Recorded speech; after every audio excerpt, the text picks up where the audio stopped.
This is TLV1.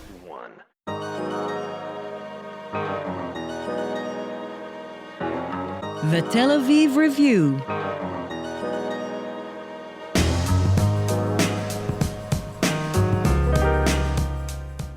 Hello and welcome to the Tel Aviv Review, a program dedicated to the word, to the thought and to debate, brought to you by the Van Leeuw Jerusalem Institute, which promotes humanistic, democratic and liberal values in the social discourse in Israel. I'm your host, Gilad Halpern.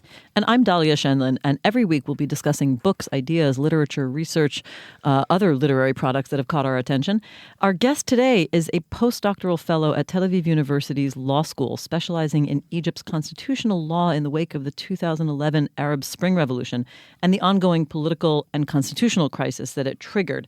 Heather McRobie is, we're going to be talking about your PhD thesis, which is called Legal Mosaics from Revolution to Constitution, and it's being turned into a book. Heather McRobie, thank you so much for being with us. Thank you so much for inviting me. So let's talk about the general situation in Egypt since the revolution. In February 2011, Hosni Mubarak, who was the president of Egypt for 30 years, was forced to resign by a massive groundswell of public protests. What was the sort of socio-political or legal situation in Egypt before then, and what is it like since then? What kind of political constitutional framework are people living in day to day in Egypt today? Yeah, that's a good question, because actually it was the constitution that led to a lot of the fracturing at the higher levels of the kind of Egyptian state prior to the revolution, particularly frustration of the judges after constitutional amendments that Mubarak was pushing through in the 2000s. And in the period after that, we basically had, if you include the interim constitution, 3 constitutions in 3 years. 3 constitutions right. in 3 years. I'm going to let that sink in for our listeners. Yeah. So just kind of piling on top of one another, and absolutely no time even to kind of implement the structure being set out in the constitutions. The constitution drafted under the interim president Sur, but basically the Sisi constitution has, still lasted. So that's the one still in place now. Mm-hmm. I'm just contrasting this with America, which has had one constitution over 300 I years. know. I'm contrasting it with Israel that has no constitution for 70 years. Right. I mean, it's always a little bit odd as a British person being in Israel and working on constitutions. And you've never lived under a constitutional system. Yeah, exactly. Let's just specify, what were those kinds of constitutional amendments that Mubarak was pushing through? I mean, you write in some of your material about the activism of the judges and the courts, and that's what Mubarak apparently was trying to rein in. Am I right about that? Those were the amendments he was trying to pass? Basically further sort of consolidating executive power, but also trying to kind of frame things so that even the deep state, to use that phrase, which I know is now a bit contested, could no longer have the same level of influence over him.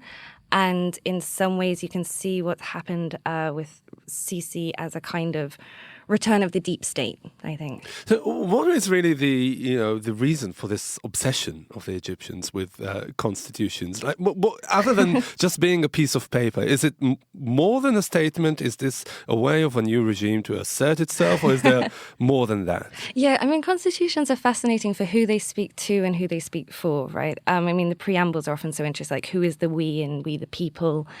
And what are the boundaries of the state? What are the boundaries of the state-citizen relationship being sort of set out, as well as the branches of government? I don't think that Egypt has a kind of unhealthy fixation with constitutions. It's grappling with its own post-colonial legacy, with a kind of legal pluralism, which is a sort of unique legal ecosystem where you've had French civil law influences, and you've also had British legal influences, and you have Sharia law and the family courts, and that's all coexisting. That was very interesting throughout the 20th century, or at least since Nasser, that we have these sort of sedentary layers of constitutional texts that maintain this kind of very unique sort of legal ecosystem.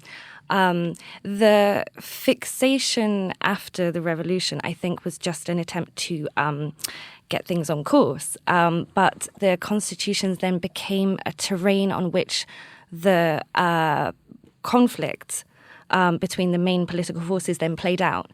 It became a sort of way to reenact historical antagonistic dynamics. So they were supposed to be a road to democracy, and instead they became the battleground. Yeah, exactly.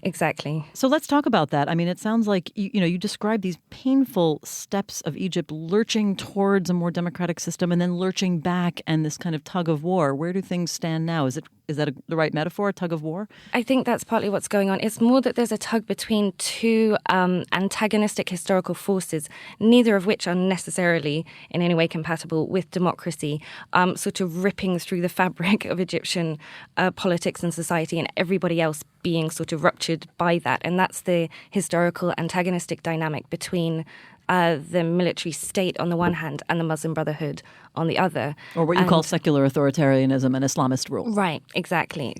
And the sort of the young, secular, progressive revolutionaries of 2011, the April 6th Youth Movement and these other groups that were mobilizing, basically just sort of got squashed in the crossfire, as well as the minorities. I'm working on some research at the moment about the trajectory of the treatment of the Copts, the Coptic Christians since 2011, and it's sort of basically anyone who has the ball of power at the time sort of has the blood of Coptic Christians on their hands.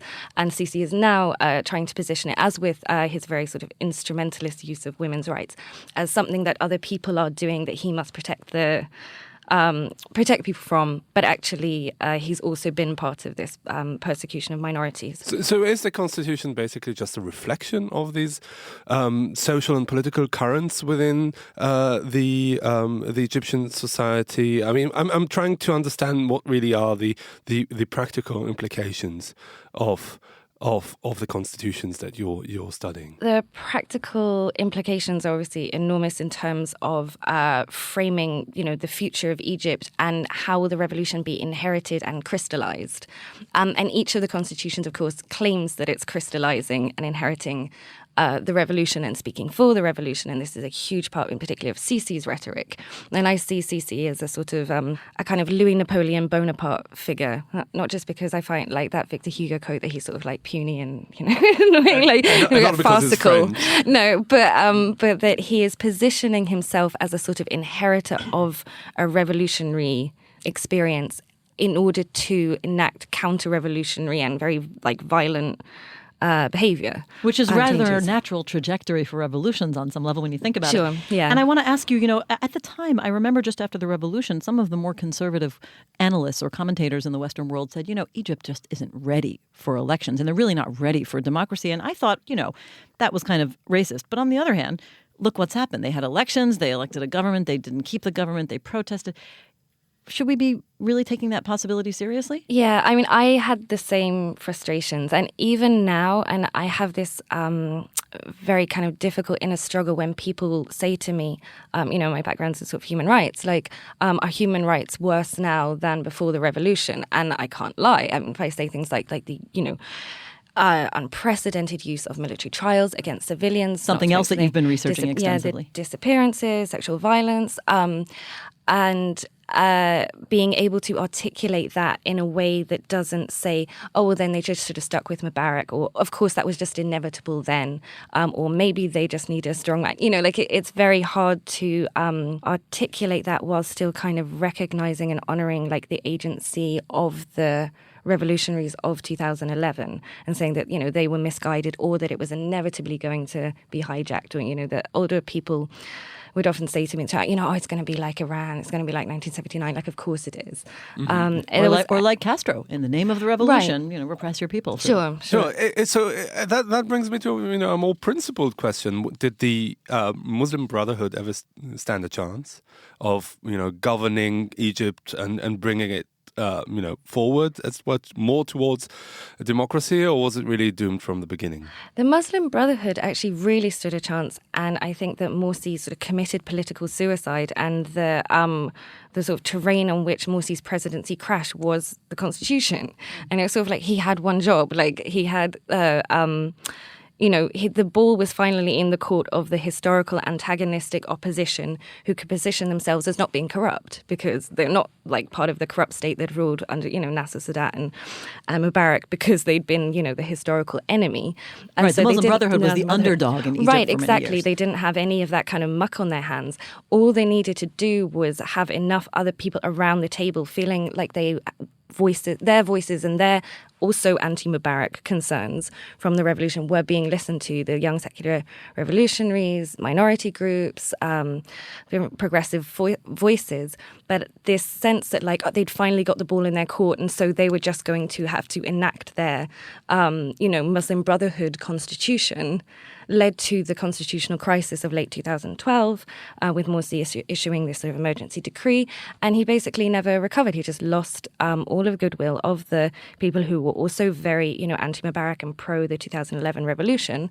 And so then, 6 months later, tanks are on the street removing Morsi. I have to ask on this. I mean, is this a failure for the whole concept of Islamic democracy? Or political Islam?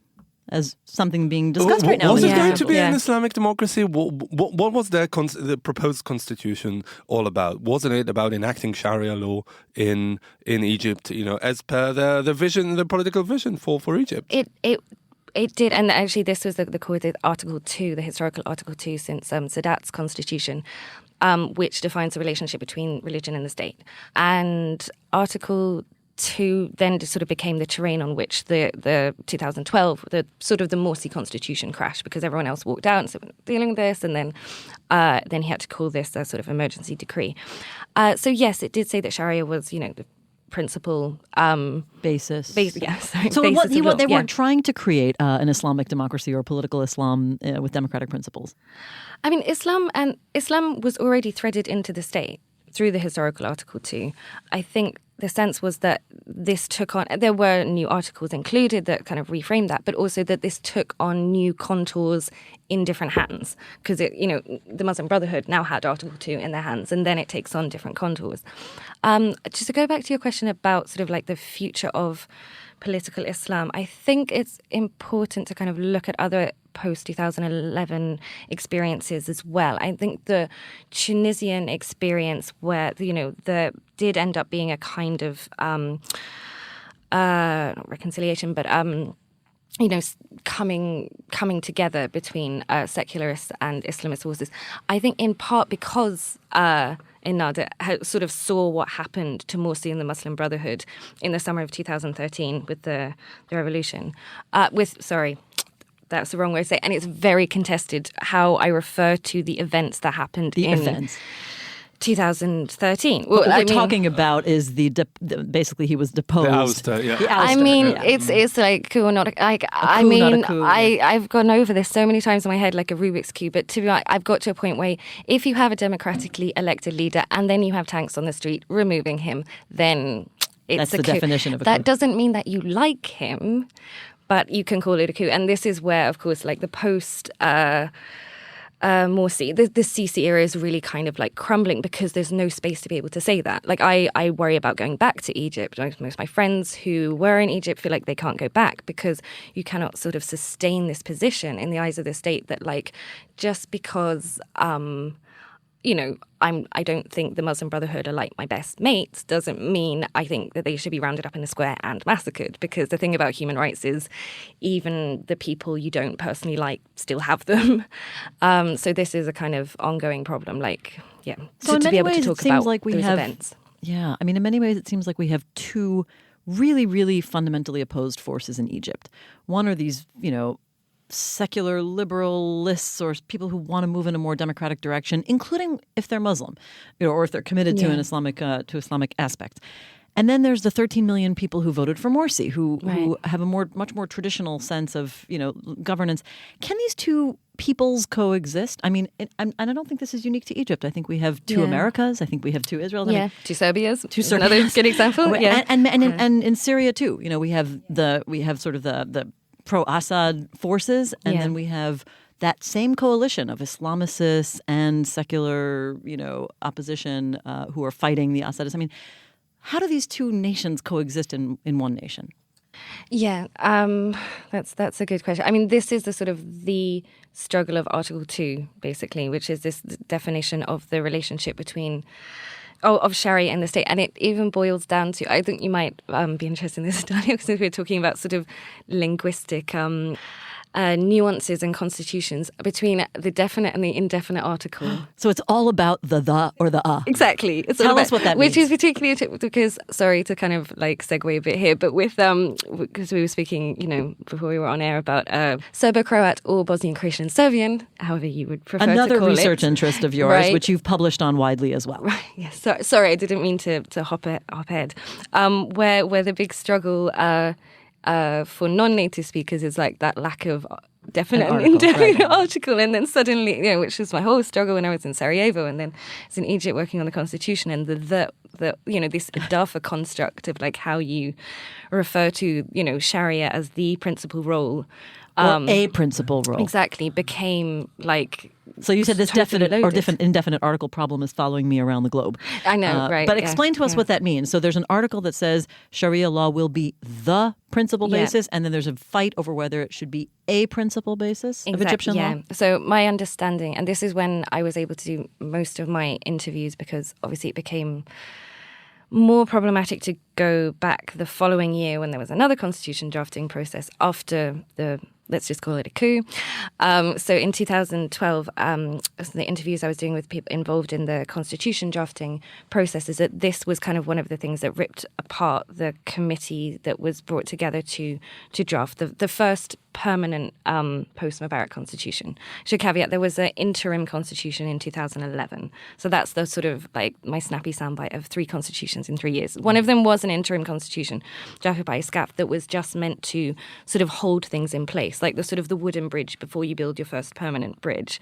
SCAF being the armed forces that right, governed so- Egypt during that interim time. And interestingly, just for briefly, Libya is still in that stage. As another, post-2011 constitutional trajectory, Libya still just has the interim wooden bridge in place. So that perhaps brings me to my next question. That's a more general one. Why do they bother at all? Why don't they just learn from Israel and say, okay, we don't need a constitution right now. Let us consolidate our rule. Let's, fix this broken country. And maybe keep a state of emergency. We've talked about that in other podcasts Exactly. too. I mean, Right, there's yeah. so many ways to bypass that hot potato. And as you said, this is the one thing that brought Morsi down. Yeah. Do you think that he, wherever he is now, he regrets just having dealt with it, with all that in the first place? Yeah. Well, yeah, I think he probably regrets a lot of things, but I think that, I think that's true, that everybody, I think, including political analysts, and I'm not saying this out of the narcissism of like this being my specific field, but just underestimated the centrality of the constitutions. Like people seem to be treating this as a sort of little footnote. Right. Like a technicality, we'll just pass a constitution today. Yeah, exactly. So I think there is something to be said for kind of it's always difficult advocating for like the absence of rule of law, but for holding off on kind of like putting a constitution in place during a period of high political contestation. Well, I think that's the thing that happened in Israel. I mean, basically, Israel tried to create a constitution in its first constituent assembly that was elected in 1949 and failed to this day.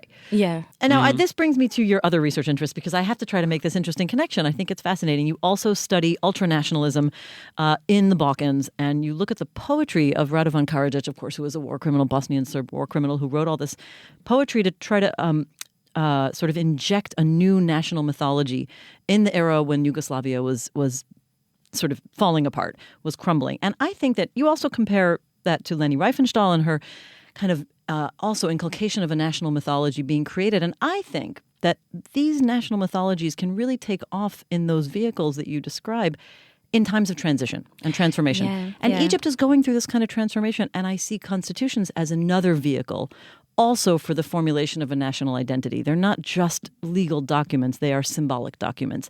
So maybe, I mean, is this an opportunity to use a constitution in a good way to help formulate a new vision for what Egypt can be? Gosh, there was a lot in that. No, that's a very good point. You mean that this is a sort of precipice moment? Yeah, I mean, maybe they should be working on a constitution now and not defer it in order to help sort of make concrete the bedrock of the future Egyptian identity in a symbolic way. Yeah, I think that there was a kind of very brief sort of liminal moment in this very early transitionary period between the armed forces, home power, and the first elections, when the voices of the young revolutionaries, I always say them young as an age thing, but I think, the young revolutionaries and the people who I, spent most of my time with, were still kind of like being listened to. And that there were things in place that there were sort of like very detailed like manifestos of the political, anti-Mubarak political groups, the sort of liberal, progressive voices. And those should have been, I think, the foundation for the future state. Like not to be sort of idealistic to say, students, groups, manifestos of how they all want peace and love should have been the foundation for the state, but that these like very specific concrete demands should have been woven in. But then the first elections happened, and of course the story is like, the Muslim Brotherhood were the only real group that was able to mobilize. Exactly, they had no political power, and the counterweight to the Muslim Brotherhood were not democratic at all.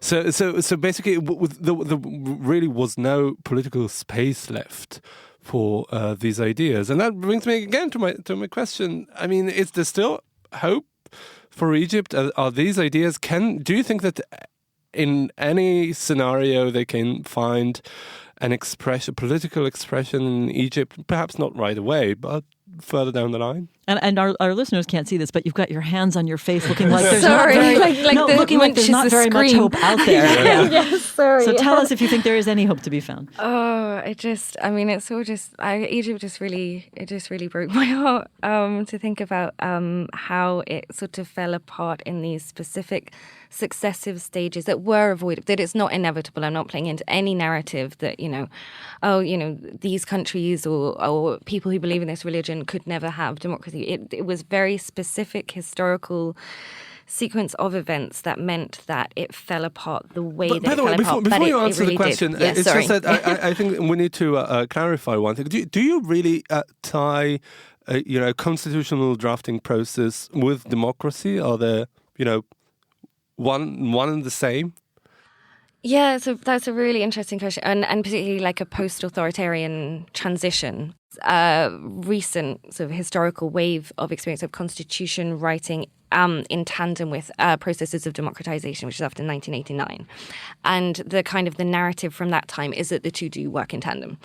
But I think that this new period, and it's tricky to kind of map too much from the 1989 period to the 2011 experiences, and I get very annoyed at that and don't even like the phrase Arab Spring. But facile comparisons between the breakdown of communism and the 2011 Arab Revolution. Yeah, okay. Yeah, and within it the implication that the experiences of the Middle East and North Africa are just like Europe but later, which you can kind of get within that. But I think that this experience shows that the relationship is more fraught than the kind of the narrative of the 1989 experience. Mm-hmm. Like Libya being a good example that, it's still,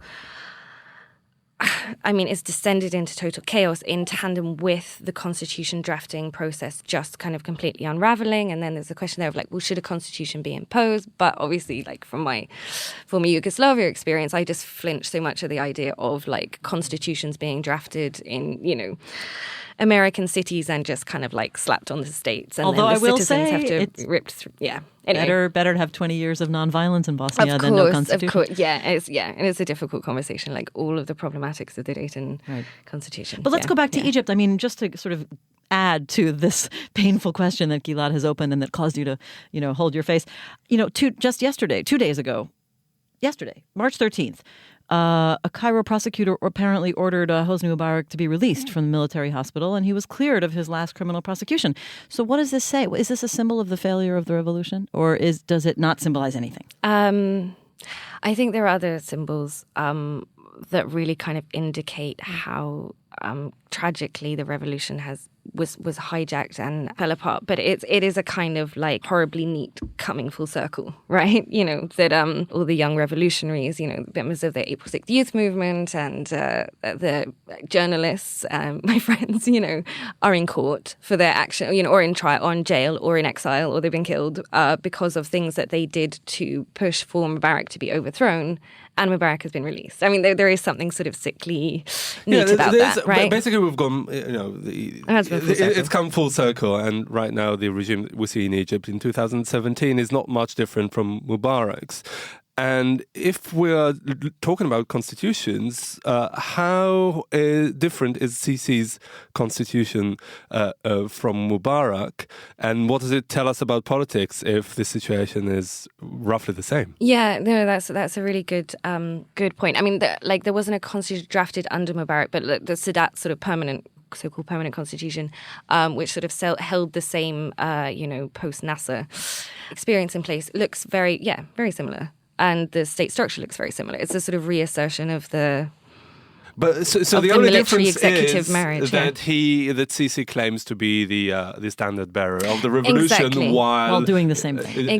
Exactly, which is kind of more poisonous in a way because it's a sort of like postmodern brutality that's kind of more difficult to unpick when the person is presenting themselves as the inheritor of the revolution. Yeah. All right, Heather McRobie. Dr. Heather McRobie. Dr. Heather McRobie, a post-doctoral fellow at Tel Aviv University's law school, specializing in Egypt's constitutional law in the wake of the 2011 Arab revolutions. Thank you very much for coming in today. And also a big thanks to Tammy Goldenberg, our sound engineer, and to the Van Leer Institute for their generous support. If you like this podcast, there are many more where it came from. Just go to www.tlv1.fm/podcasts and take your pick. Don't forget to visit our new website, telavivreview.org. Like us on Facebook and follow us on Twitter. Join us again next week for another edition of the Tel Aviv Review. And until then, goodbye.